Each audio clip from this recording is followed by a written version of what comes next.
पूरे देश में जो ट्रक ड्राइवर्स हैं या फिर जो बड़ी व्हीकल्स के ड्राइवर हैं वो पूरी तरीके से हड़ताल पर हैं। केंद्र सरकार की ओर से लाए गए नए मोटर व्हीकल एक्ट का देश भर में विरोध हो रहा है। देश भर में शहर शहर ट्रकों का चक्का जाम है और इस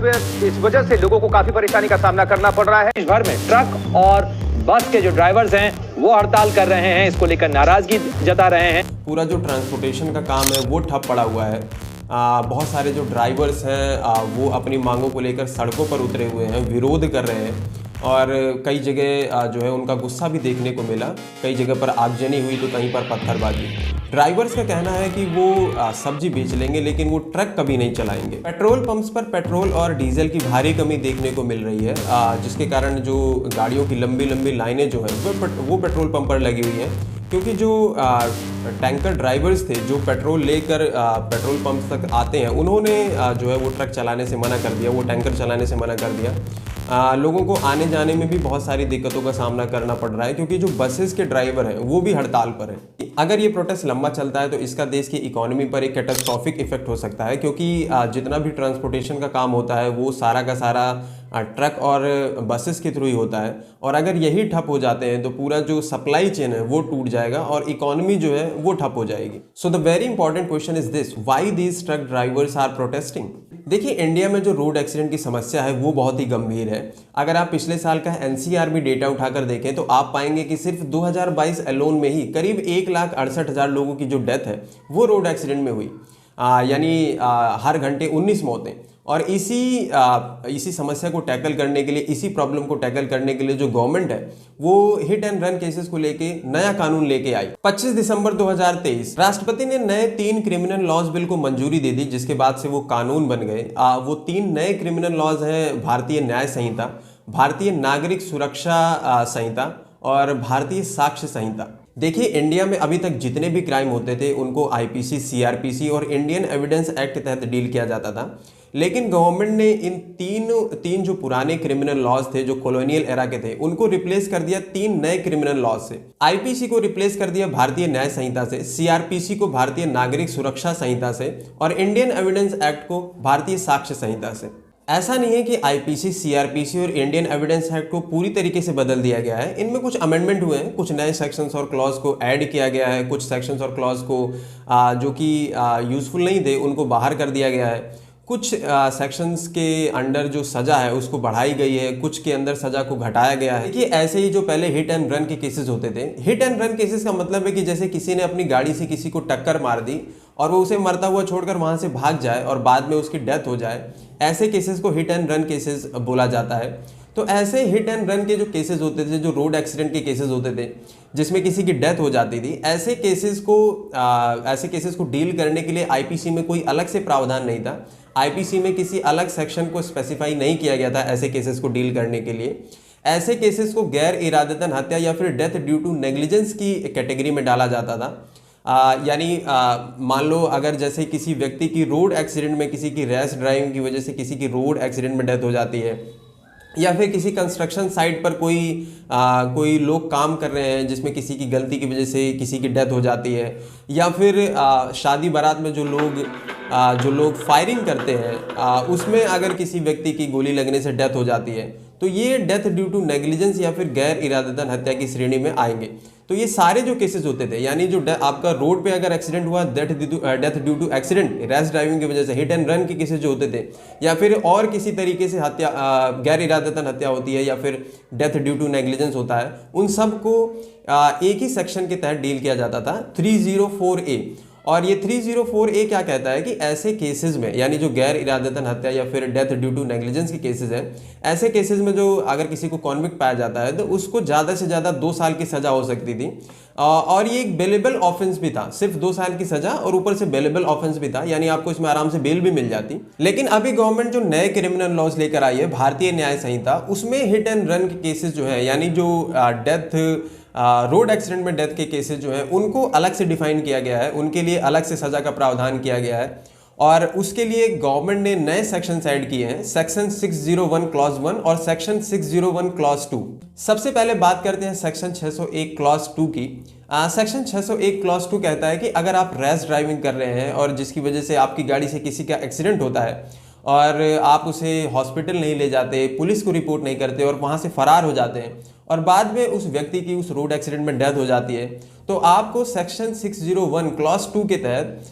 10 साल की सजा हो सकती है और 7 लाख का जुर्माना आप पे लगाया जा सकता है। ये एक कॉग्नाइजेबल ऑफेंस भी है, यानी कि पुलिस के पास पावर होगी कि वो बिना किसी वारंट के आपको गिरफ्तार कर सकते हैं, और ये एक नॉन बेलेबल ऑफेंस भी है, इसमें आपको बेल भी नहीं मिल सकती। वहीं सेक्शन 601 क्लॉज 1 की बात करें तो अगर आप रैश ड्राइविंग कर रहे हैं और आपकी गाड़ी से किसी का एक्सीडेंट हो जाता है और अगर आप उसको उठाकर हॉस्पिटल ले जाते हैं और पुलिस को रिपोर्ट करते हैं, तो ऐसे केसेस में जो सजा होगी वो थोड़ी कम होगी। ऐसे केसेस में जो आपको सजा है वो सिर्फ 7 साल की होगी। इन्हीं नए लॉज को लेकर जो ट्रक ड्राइवर्स हैं, जो बड़ी व्हीकल्स के जो ड्राइवर हैं, बस के जो ड्राइवर हैं, टम्पर ट्रंकर के जो ड्राइवर हैं, वो जो है प्रोटेस्ट कर रहे हैं, इसका विरोध कर रहे हैं, क्योंकि इस लॉज से सबसे ज़्यादा जो इफेक्ट होंगे वो वही बड़ी गाड़ियों के ड्राइवर्स होंगे। क्योंकि जब किसी बड़ी गाड़ी का किसी छोटी गाड़ी के साथ टक्कर होती है या फिर एक्सीडेंट होता है, तो जो छोटी गाड़ी वाला है या फिर जो व्यक्ति पैदल चल रहा है उसकी डेथ के चांसेस मैक्सिमम होते हैं, और जो ब्लेम आता है वो हमेशा बड़ी वाली गाड़ी पर ही आता है। जो बड़ी गाड़ी चला रहा होता है उस ड्राइवर के ऊपर ब्लेम आता है। तो इसीलिए आपको जो ज़्यादा से ज़्यादा जो प्रोटेस्ट कर रहे हैं वो बड़ी व्हीकल्स के जो ड्राइवर्स हैं, ट्रक, डंपर, आपके बसेस, ये ड्राइवर्स आपको प्रदर्शन करते हुए मिल रहे हैं। यहाँ पर ड्राइवरों का ये भी कहना है कि मान लो उनकी गाड़ी से किसी का एक्सीडेंट हो भी जाता है और वो उसकी मदद करने के लिए, उसको हॉस्पिटल पहुँचाने के लिए जो है वो स्पॉट पर जाते हैं, तो ऐसे केसेस में जो भीड़ होती है वही इतनी उग्र होती है, उस टाइम पे इतनी गुस्से में होती है कि वो भीड़ ही उस ड्राइवर को पीट पीट कर मार देगी। तो उनके पास सिर्फ एक ही चारा होता है कि अगर ऐसे एक्सीडेंट हो भी जाते हैं और वो इंटेंशनली नहीं होते हैं और वो जो ट्रक ड्राइवर्स हैं उनकी सिंपैथी भी अगर विक्टिम के साथ होती है, तो ऐसे में वो चाह कर भी वो उस व्यक्ति की मदद नहीं कर सकते, क्योंकि उनको अपनी जान का खतरा होता है। ड्राइवरों का ये भी कहना है कि जो जुर्माने की रकम जो तय की गई है 7 लाख रुपए, वो भी बहुत ज़्यादा है। जो ड्राइवर की जो मंथली इनकम होती है वो करीब 10 से 12 हज़ार के बीच होती है, तो जो मंथली इनकम में 10 से 12 हज़ार रुपये कमा रहा है वो 7 लाख जुर्माना, इतनी बड़ी रकम जो है वो कैसे भर पाएगा? खाने को नहीं है और 7 लाख कहाँ से लाएंगे? जब 10 साल के लिए अंदर चले जाएंगे तो हमारा परिवार कौन पाल जाएगा? इसी लॉस को लेकर, इसी बात को लेकर जो ट्रक ड्राइवर्स हैं और जो बस ड्राइवर हैं, फिर जो बड़े व्हीकल्स के जो ड्राइवर हैं, वो पूरी तरीके से प्रोटेस्ट कर रहे हैं। और उनका कहना है कि जब तक ये कानून जो है वो वापस नहीं लिए जाते, इनको रद्द नहीं किया जाता, तब तक वो प्रोटेस्ट जारी रखेंगे। इसको लेकर जो अपोजिशन के लीडर हैं वो भी ट्रक ड्राइवर के साथ खड़े हुए नजर आए। राहुल गांधी ने इसको लेकर एक ट्वीट भी किया जिसमें उन्होंने कहा कि जो गवर्नमेंट का ये जो डिसीजन है वो एक तरफा है, वो बिना किसी डिस्कशन के लिया गया है, और वो तब लिया गया है जब बाकी जो करीब जो 146 जो एमपीज़ थे वो लोकसभा और राज्यसभा से सस्पेंड चल रहे थे। उस टाइम पे बिना किसी डिस्कशन के ये डिसीजन जो है वो ट्रक ड्राइवरों पर थोपा गया है, जिसकी वजह से ट्रक ड्राइवरों को जो है बहुत ही भारी दिक्कत का सामना करना पड़ेगा और पूरी देश की इकोनॉमी जो है वो इससे अफेक्ट होगी। So the question is the government right on hit and run law? देखिए, एक नज़र से देखें तो ये गवर्नमेंट का बहुत ही अच्छा फैसला लगता है, लेकिन अगर आप थोड़ा सा गहराई में सोचें तो आप पाएंगे कि क्या जो रोड एक्सीडेंट में जो डेथ होती है वो सिर्फ रैश ड्राइविंग की वजह से या फिर किसी के नेग्लिजेंस की वजह से होती है? क्या यही सिर्फ इसका एक कारण है? नहीं, ऐसा नहीं है। रोड एक्सीडेंट में जो डेथ होती है उसके और भी बहुत सारे रीजंस हैं, बहुत सारे फैक्टर्स हैं, और सबसे इंपॉर्टेंट जो फैक्टर है वो है ख़राब सड़कों की हालत। अगर आप इंडिया में देखें तो सड़कों पर इतने गड्ढे होते हैं कि आपको ये चीज़ समझ ही नहीं आएगी कि सड़क में गड्ढा है या गड्ढों में सड़क है। यहाँ पर तो गड्ढों में भी सड़क को ढूंढना पड़ता है, और ऐसे केसेस में अगर मान लो इन गड्ढों की वजह से कोई व्यक्ति जो है वो ड्राइव कर रहा है और उसका बैलेंस बिगड़ता है और वो अपना कंट्रोल खो देता है, जिसकी वजह से किसी को टक्कर लग जाती है और उसकी डेथ हो जाती है और वो डर के मारे वहाँ से निकल जाता है, तो ऐसे केसेस में क्या वो जो व्यक्ति है या जो ड्राइवर है, क्या वो रिस्पॉन्सिबल है या फिर जो खराब सड़कें हैं वो उसके लिए रिस्पॉन्सिबल है? जब बारिश होती है तो यहाँ पे जो सड़कें हैं वो पूरी तरीके से नदी में तब्दील हो जाती है, और जो गटर होता है वो हल्की सी बारिश से ही ओवरफ्लो करने लगता है, जिसकी वजह से जो गटर होते हैं वो उनके ढक्कन जो होते हैं वो पूरी तरीके से खुले होते हैं, और कई सारे जो व्हीकल्स हैं, कई सारे जो एक्सीडेंट हैं, लोग डायरेक्ट ही वो है गटर के अंदर चले जाते हैं। तो ऐसे केसेस में रोड इंफ्रास्ट्रक्चर की जो है वो भारी कमी है, रोड्स की कमी है, ऊपर से फ्लाईओवर्स की कमी है, ब्रिजेस की कमी है, अंडर पासेज नहीं है। बहुत सारे लोग तो ऐसे भी हैं जिनकी रोड क्रॉस करते टाइम जो है वो डेथ हो जाती है। ऊपर से ट्रैफिक इलिटरेसी भी इंडिया में बहुत ज़्यादा है। अगर आप देखें तो बहुत सारे जो ड्राइवर्स हैं या फिर जो कॉमन लोग हैं जो रोड पे ट्रैवल करते हैं, अपने व्हीकल्स को लेके, या फिर जो पैदल भी चलते हैं, उनको जो ट्रैफिक के रूल्स एंड रेगुलेशंस हैं, जो उसके साइंस हैं, जो उसके लॉज हैं, उनको पूरी बिल्कुल भी उसको कुछ पता नहीं है। तो ऐसे केसेस में अगर इग्नोरेंस की वजह से, रूल्स एंड रेगुलेशन को फॉलो ना करने की वजह से भी जो है वो बहुत सारे लोगों की डेथ होती है। और अगर हम एक बहुत ही इंपॉर्टेंट चीज़ जो समझने वाली है वो ये है कि गवर्नमेंट ने जो 7 लाख का जो जुर्माना लगाया और 10 साल की जो सज़ा करी है, अगर आप देखें तो गवर्नमेंट जो है, जब आप कोई व्हीकल खरीदते हैं तो गवर्नमेंट जो है वो आपसे एक रोड टैक्स लेती है, और जब आप व्हीकल चलाते हैं तो टोल टैक्स भी आपसे लेती है। तो रोड टैक्स जो आपका होता है वो उसी टाइम जो है वो गवर्नमेंट के उसमें चला जाता है जब आप व्हीकल लेते हैं, जब आप व्हीकल को परचेज करते हैं। तो अगर आप अच्छी रोड्स के लिए जो है टोल टैक्स दे रहे हैं, रोड टैक्स दे रहे हैं, तो अगर सड़कें खराब हैं तो इसका मतलब फिर गवर्नमेंट के ऊपर भी सड़कों को लेके पेनल्टी लगनी चाहिए, और गवर्नमेंट को खराब सड़कों के लिए आपको मुआवजा देना चाहिए। तो ऐसे जो हार्ड हिटिंग लॉज हैं उनका आना बहुत ही ज़रूरी है, और मैं तो शुरू से ही